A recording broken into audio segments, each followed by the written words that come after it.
오늘 하나님 말씀은 욥기 23장 10절 제가 읽어 올립니다. 나의 가는 길을 오직 그가 아시나니 그가 나를 단련하신 후에는 내가 정금같이 나오리라. 아멘. 오늘 말씀의 제목은 정금같이 나온 하나님의 사람입니다. 금은 보통 여러 광물들과 섞여 있어요. 그 불순물을 제거하고 순금을 추출하기 위해서 뜨거운 용광로에서 가열해서 금을 녹입니다. 그러면은 금이 가장 먼저 녹는데요. 그래서 밑에 가라앉습니다. 그러면 그 위에 불순물들을 걷어냅니다. 그런데 이 과정을 한 번 하는 게 아니라 계속해서 여러 번 뜨겁게 용광로를 달궈서 여러 번에 걸쳐서 불순물들을 제거해내요. 그리고 마침내 순금, 정금이 추출되는 것입니다. 하나님이 우리를 그 정금같이 연단해서 우리를 만들어 가십니다. 어떻게? 오늘 욥이 당한 고난 중에 한 본문의 고백에 기록이 되어 있어요. 나의 가는 길을 오직 그가 아시나니 그가 나를 단련하신 후에는 내가 정금같이 나오리라는 이 말씀을 통해 하나님이 우리를 연단하시는 그 과정과 방법들을 오늘 알아보겠습니다. 첫째로 길을 인도하시는 하나님. 오늘 본문 말씀에서 첫째로 묵상해야 할 것은 나의 가는 길을 오직 그가 아시나니 라고 하십니다. 우리 인생길, 우리 내일 일은 오직 주님이 아십니다. 우리는 전혀 알 수가 없어요. 10초 후도 알 수가 없어요. 주님이 우리의 길을 다 알고 계셔요. 또 다 예비하셨어요. 다 계획하셨어요. 그런데 우리가 모르니까 기도하는 거예요. 우리 나갈 바 길을 알기 위해서 기도해야 된다는 것입니다. 우리가 지금 21일간 기도하고 있는데 그 중에서 여러 가지 기도 제목들이 있는데 특히 미래에 내가 나갈 바 길을 알기를 위해서 기도하는 기도의 제목들이 여럿이 있어요.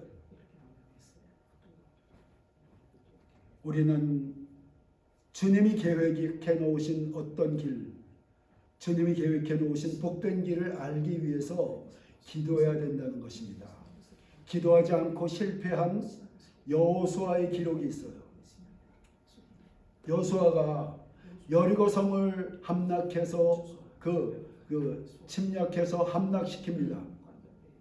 여리고성은 고대 학자들이 여리고성을 발굴했을 때 보니까 성벽의 그 두께가 20m예요. 그러니까 고대 사회에서 그 정도의 그 성이라면은 엄청나게 견고한 성이에요. 그런데 그 성이 어떻게 무너졌습니까? 여호수아서 6장 2절로 5절에 이렇게 기록이 되어 있습니다.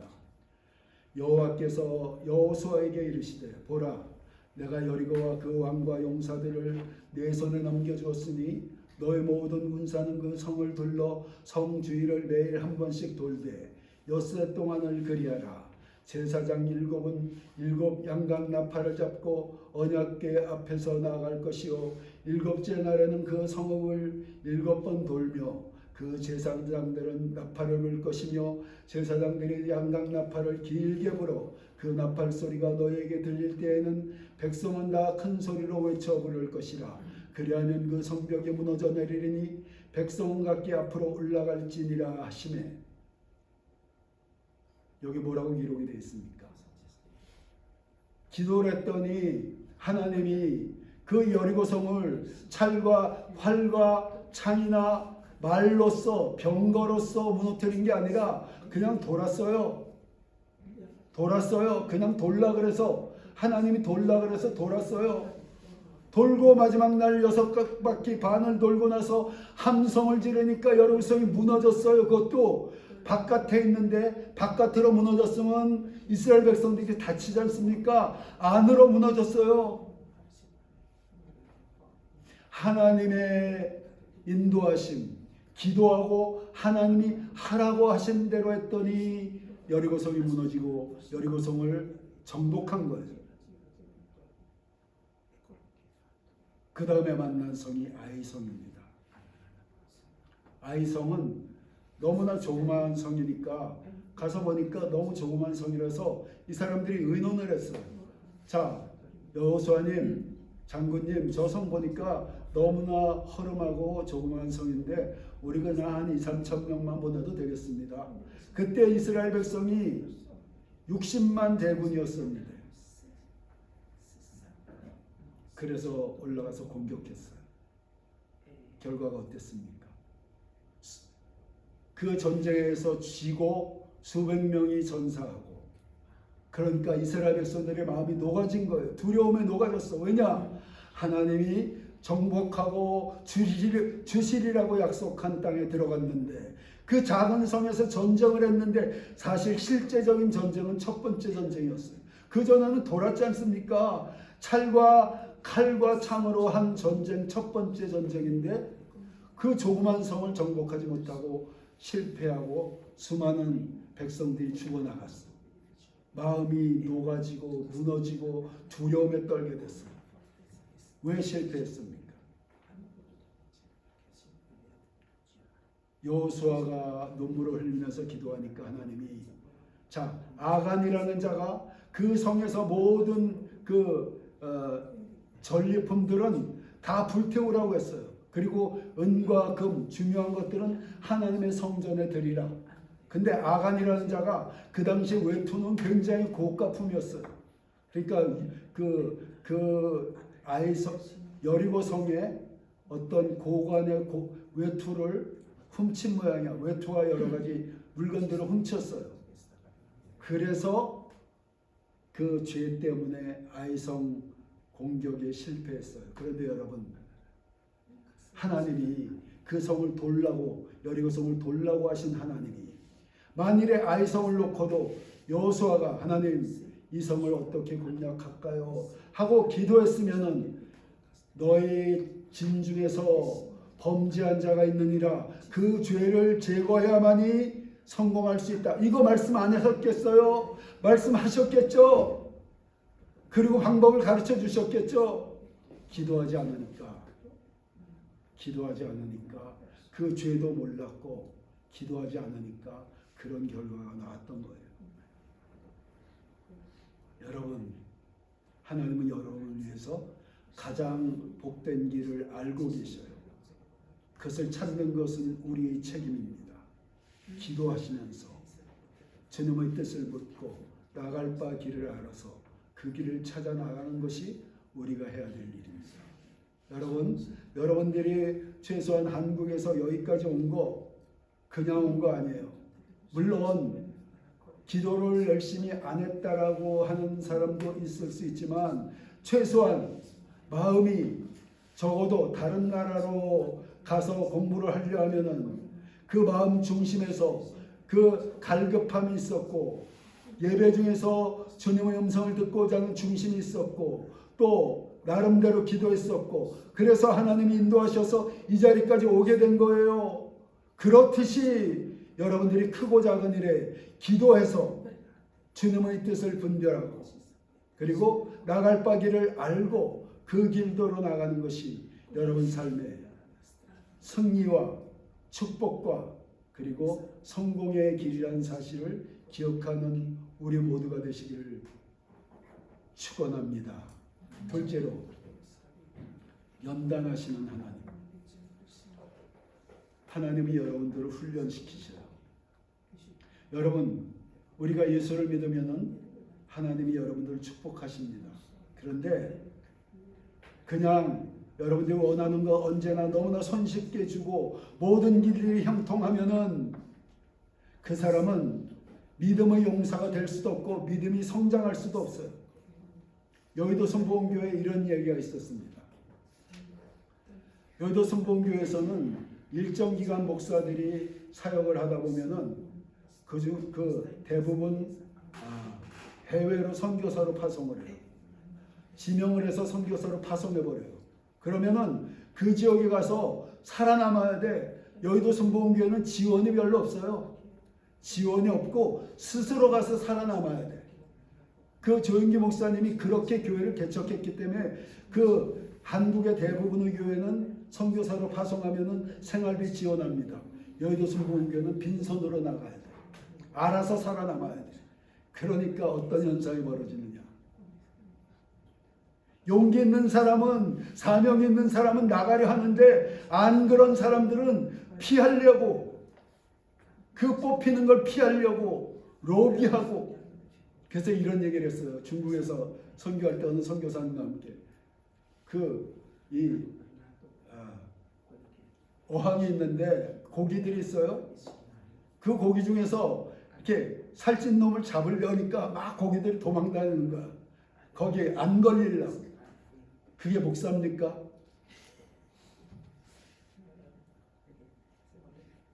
어찌됐건 그렇게 강하게 훈련을 시켜서, 여러분들을 강하게 훈련시켜서 여러분을 믿음의 그릇대로 여러분의 분야에서 여러분들을 쓰시고자 하는 계획이 있어서 지금 여러분들을 풍성하고 그 복된 길, 원하는 길 다 여시는 게 아니에요. 연단하셔요. 강한 군사로 어떻게 연단하십니까? 무엇을 통해서 연단하십니까? 환경을 통해서 연단하셔요. 첫째로 여러분, 물질을 통해서 연단하셔요.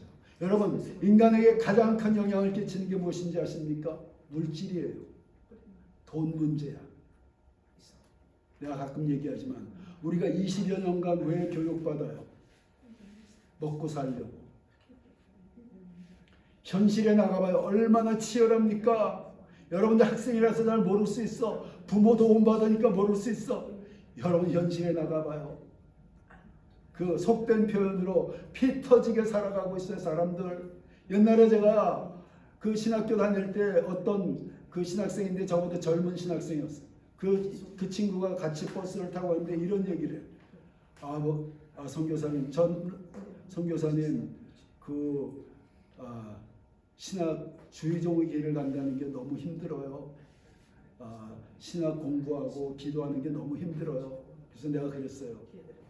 형제님, 교우님, 현실에서 사는 사람들이 얼마나 힘들게 살고 있는지 아십니까? 현실에서 살고 있는 사람, 우리는 지금 너무 편안하게 공부하고 있는 거예요. 현실에 나가봐요. 여러분, 하나님이 물질 문제를 통해서 여러분을 연단하셔요. 여러분들이 연단받을 때는 만나로 먹이셔요. 만나가 무엇입니까? 들에 나가서 걷어온 양식, 하루치만 주셔요. 그걸 이틀치를 걷어오면은 썩어서 못 먹게 돼. 하루치만 주셔. 매일매일 겨우 살아가게 하시고. 매일매일. 겨우겨우. 물질 때문에 주님을 의지할 수밖에 없어. 물질 때문에 기도할 수밖에 없어. 딴 길로 갈 수가 없게끔 만드셔요. 둘째로 관계를 통해서 여러분들을 연단하십니다. 남편, 아내, 자녀, 직장 동료. 내가 살아오면서 옛날에 기억해 보면은 내 주변에 나를 괴롭히는 사람이 한 명씩 있었어. 이상하게 이 사람이 떠나가면 다음 사람이 나타나는데 그 무리 중에서 나를 계속 괴롭혀. 계속 나를 목표로 삼아서 괴롭히고 핍박하고 이런 사람이 있었어. 내가 나중에 알고 보니까 예수를 믿고 하나님의 섭리를 알고 보니까 그들을 통해서 나를 깨트려 오신 거야. 도저히 이해할 수 없는 이웃들, 그걸 통해서 여러분들을 깨트려 가십니다. 그래서 여러분들이 사람이 돼가요. 다음은 건강을 통해서 여러분들을 연단해 가십니다.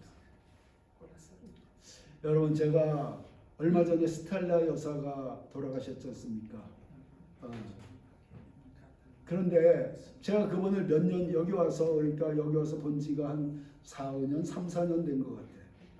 그분이 야망이 많고 80이 넘은 나이인데도 새로운 사업을 시작하고 야망이 많고 얼굴에 그 야망과 그 세속적인 어떤 그런 그 세속적인 것들이 얼굴에 가득한 것을 내가 처음에 봤어요.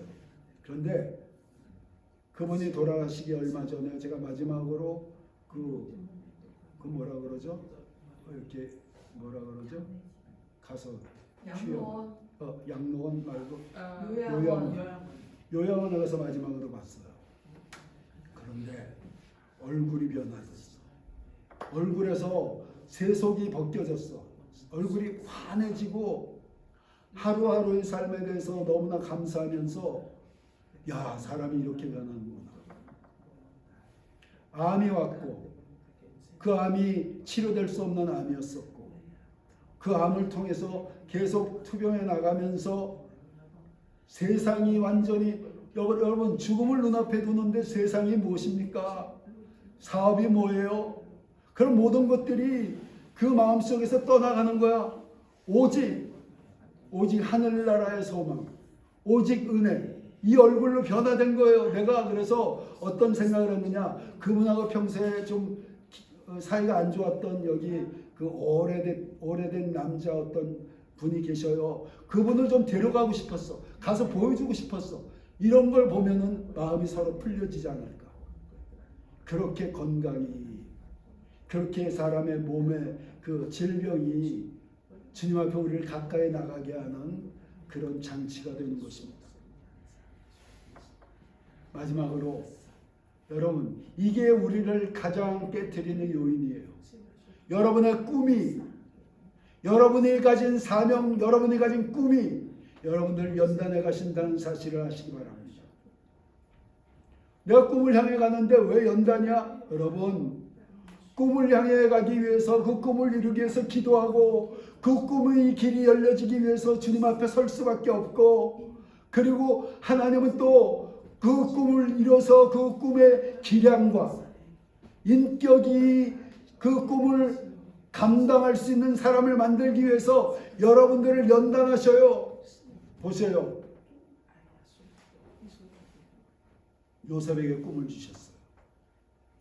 요셉이 꿈을 받았어요. 12형제 중에서 11번째인데 자기가 가장 높아지는 사람이 그 꿈을 하나님이 주셨어. 그런데 어떻게 됐습니까? 꿈을 받았는데 형제들에게 팔려서, 그것도 형제들에게, 이게 얼마나 마음에 상처가 됐겠어. 팔려서 이집트의 노예로 끌려가. 그 가정에서 가장 사랑받던, 아버지 사랑받던 족장의 아들, 그런데 부족사에서 족장의 아들, 가장 사랑받던 귀한 아들이 하루아침에 노예가 되는 거예요. 그런데 거기서도 하나님의 은혜를 베푸셔서 그를 보디발 가정에 팔려졌는데 거기서 지혜와 총명이 넘쳐나니까 하나님이 그를 보디발 가정의 집사장으로 세워주셨어요. 그게 어떤 훈련인지 아십니까? 요셉이 나중에 뭐가 돼요? 한 나라의 총리가 되죠. 경영을 배워야 돼. 그 보디발 가정의 종들이라면, 노예들이라면 최소한 40-50명, 수십 명이 돼요. 그들을 다스리고 그들을 이끌어가는 훈련을 하는 거예요. 근데 그 젊은 요셉의 말을 듣겠습니까?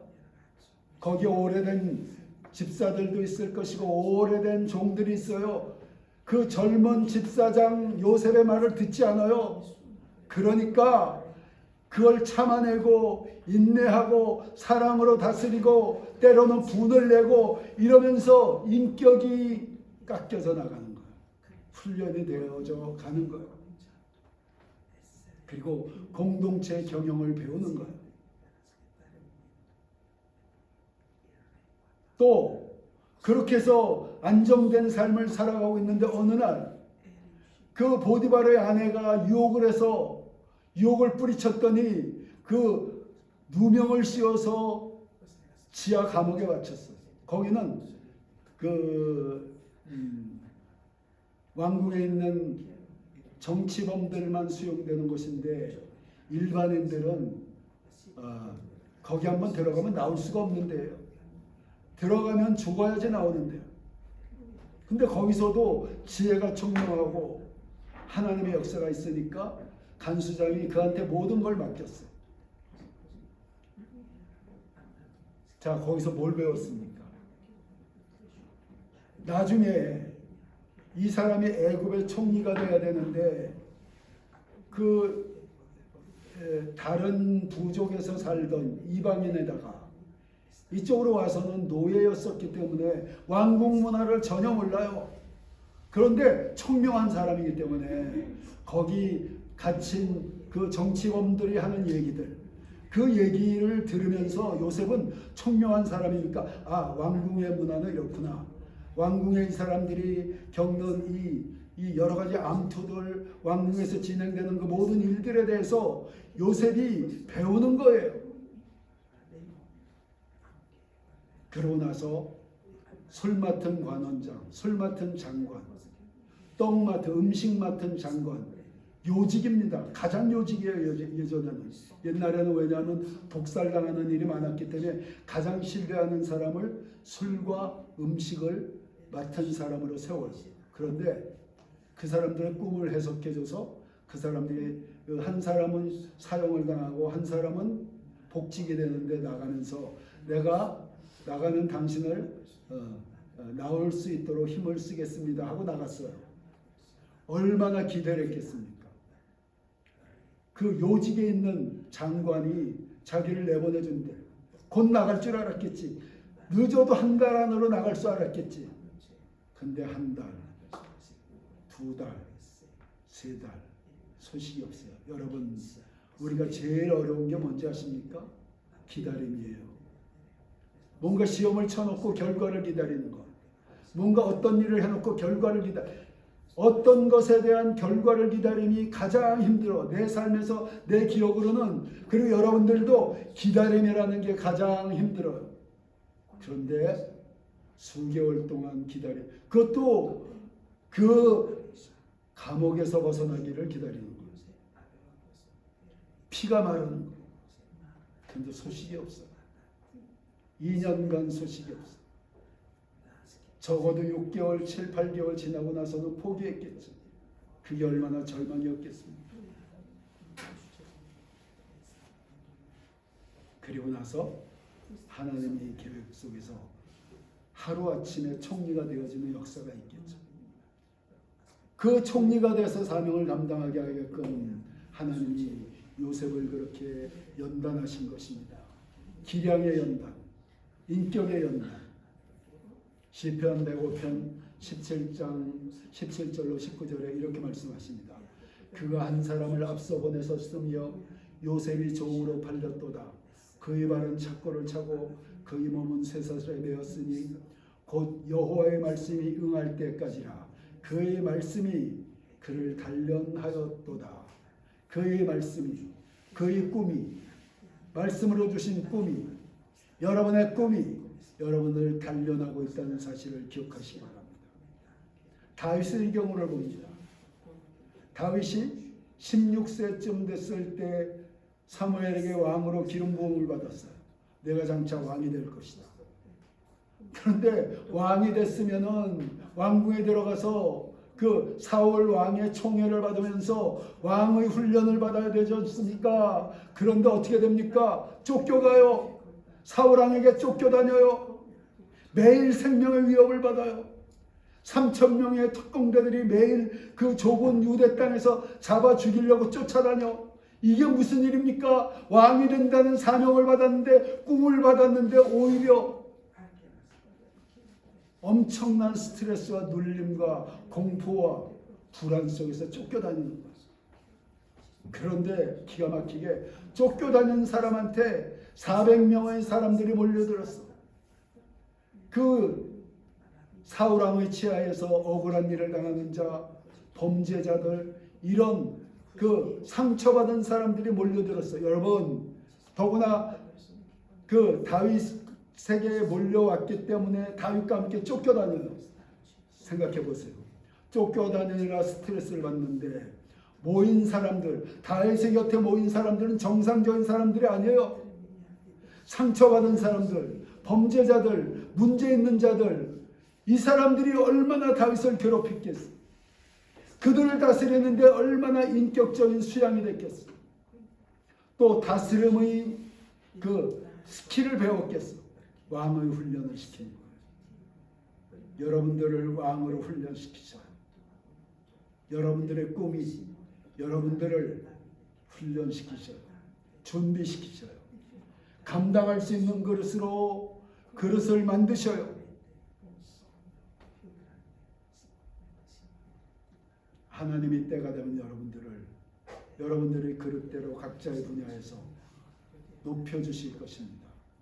그건 분명해요.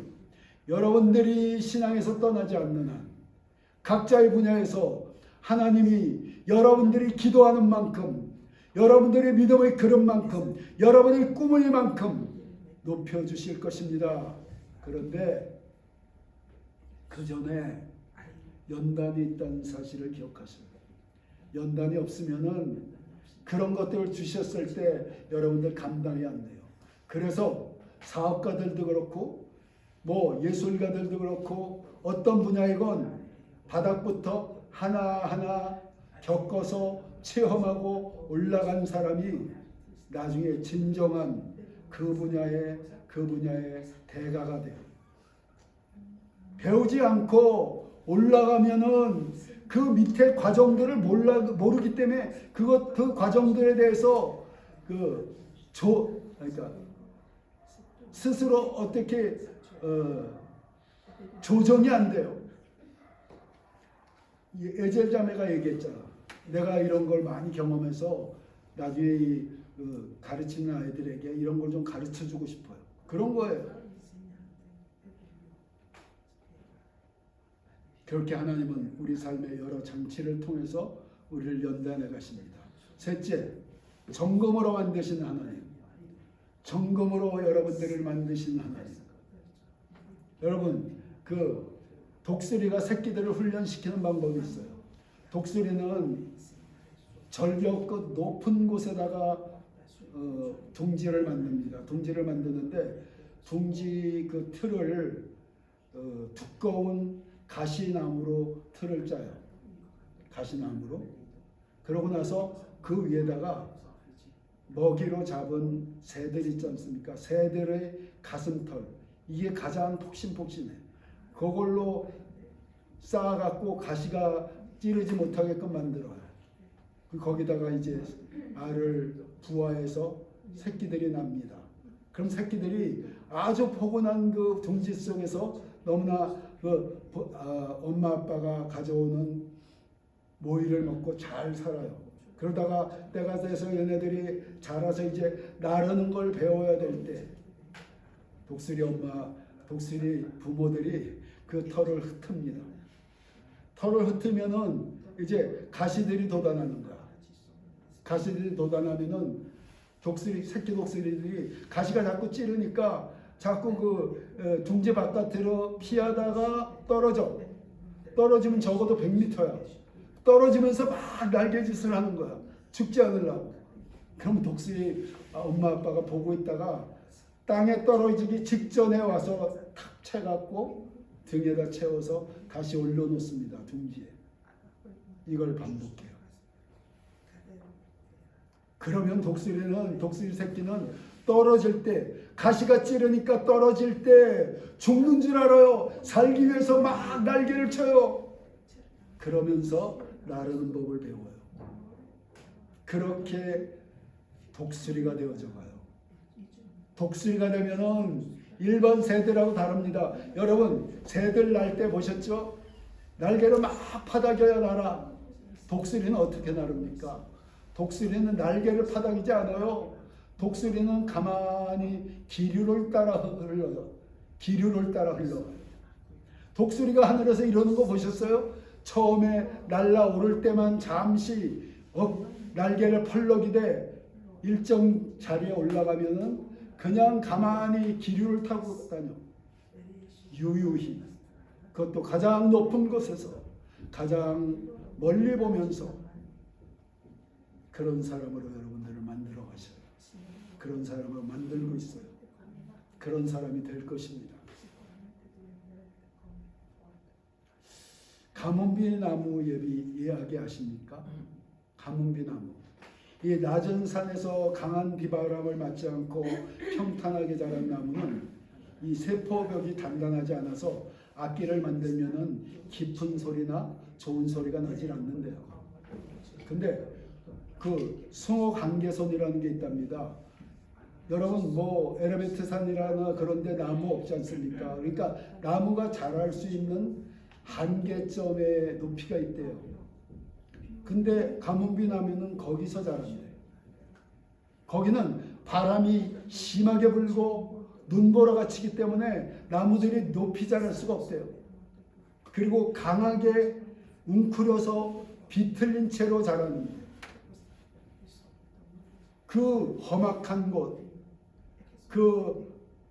아주 환경이 열악한 곳에서 그 열악한 환경을 이겨내면서 살아남은 가문비 나무.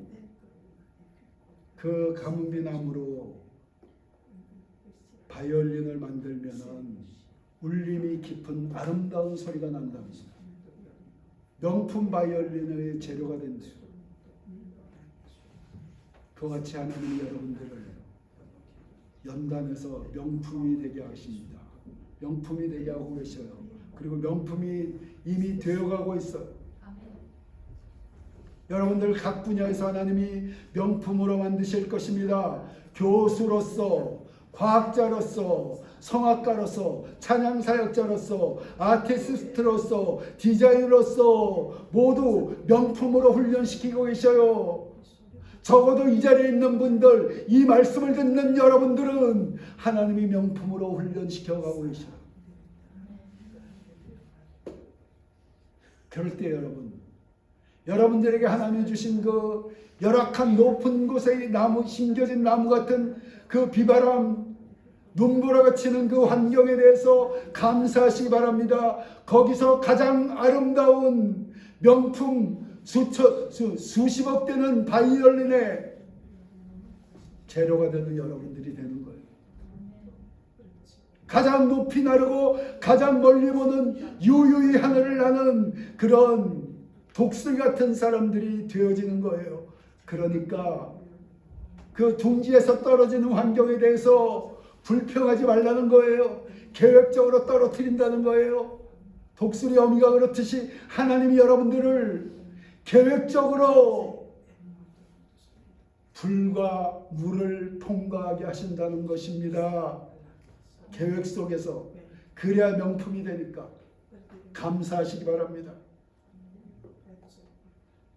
그렇게 여러분들이 그런 과정을 지나고 나면 귀하게 하나님이 쓰시는 정금 같은 사람들이 되어진다는 것이 오늘 이 욥의 고백이고 욥이 그렇게 되어졌습니다.